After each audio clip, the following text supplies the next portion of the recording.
Shalom saudara yang dikasihi Tuhan. Hari ini kita akan kembali belajar firman Tuhan dari Mazmur. Hari ini kita belajar Mazmur nomor 51. Mazmur nomor 51. Saudara, satu kenyataan yang kadang mengherankan kita adalah ketika kita melihat ada orang yang melakukan kejahatan dan dosa, tetapi sepertinya hidupnya kok enak-enak saja. Bahkan kadang kita lihat sepertinya dia mungkin tidak merasa bersalah, dia tidak merasa ada yang tidak beres dengan hidupnya, tenang-tenang saja. Apakah benar seperti ini? Misalnya ya, kita melihat ada koruptor kelas berat, sudah memakan uang negara begitu banyak, melarikan diri sepertinya masih bisa enak-enak saja jalan-jalan dan sebagainya.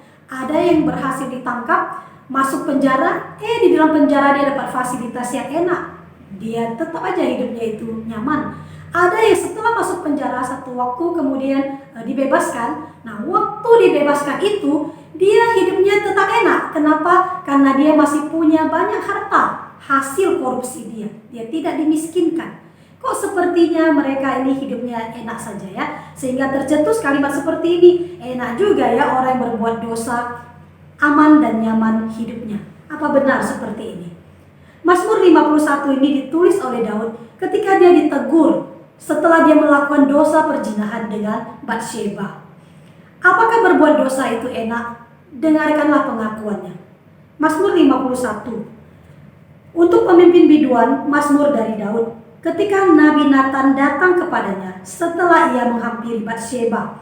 Kasihanilah aku ya Allah menurut kasih setiamu. Hapuskanlah pelanggaranku menurut rahmat-Mu yang besar. Bersihkanlah aku seluruhnya dari kesalahanku, dan tahirkanlah aku dari dosaku, sebab aku sendiri sadar akan pelanggaranku. Aku senantiasa bergumul dengan dosaku. Terhadap engkau sajalah aku telah berdosa dan melakukan apa yang kau anggap jahat.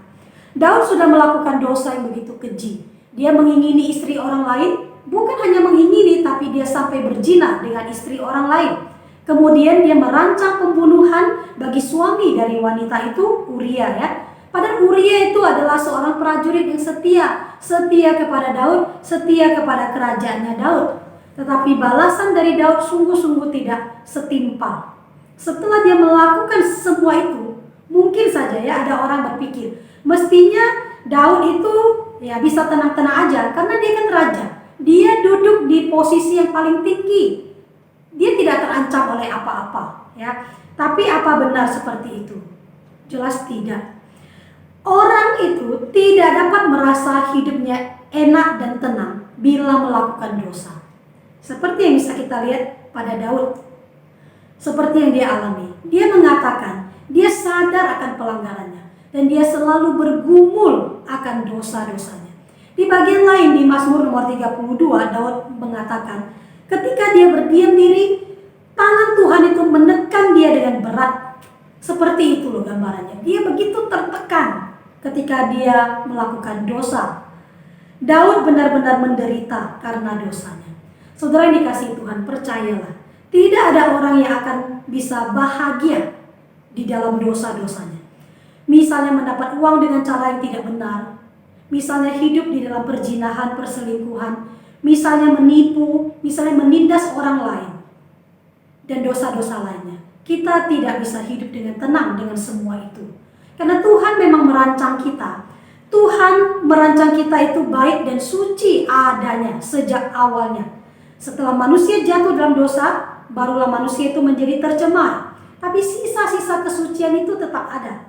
Tuhan menaruh hati nurani pada diri setiap orang, setiap manusia. Dan ada Roh Kudus di dalam hati setiap orang percaya. Ketika kita melakukan yang tidak benar, maka hati kita tidak tenang. Ada teguran di dalam diri kita. Masalahnya adalah bagaimana kita merespon ketika kita sadar akan dosa-dosa kita. Daud waktu ditegur Nathan, dia langsung dengan rendah hati mengakui, iya, aku berdosa. Aku sudah sangat berdosa terhadap Tuhan. Ayat 9 dan 11 dia mengatakan begini, bersihkanlah aku daripada dosaku dengan hisop, maka aku menjadi tahir. Sembunyikanlah wajahmu terhadap dosaku, hapuskanlah segala kesalahanku. Semua manusia orang berdosa. Semua manusia bisa jatuh dalam dosa. Tapi respon terhadap kejahatan itu, dosa itu berbeda-beda. Ada yang kalau ditegur oleh firman Tuhan, dia menyangkal. Ada yang ditegur, dia marah kepada orang yang menegurnya. Ada juga orang yang ditegur, dia membela diri dengan berbagai alasan-alasan yang masuk akal. Tapi Daud beda. Mari kita belajar dari Daud. Dengan lembut hati, rendah hati, mengakui segala kesalahan kita, dan kita akan mendapatkan pengampunan yang daripada Tuhan. Di ayat 18 dan 19 Daud mengatakan, sebab engkau tidak berkenan kepada korban sembelihan, sekiranya kupersembahkan korban bakaran, engkau tidak menyukainya. Korban sembelihan kepada Allah ialah jiwa yang hancur, hati yang patah dan remuk, tidak akan kau pandang hina, ya Allah. Tuhan tidak berkenan kepada persembahan kita bila kita masih ada dosa yang belum dibereskan.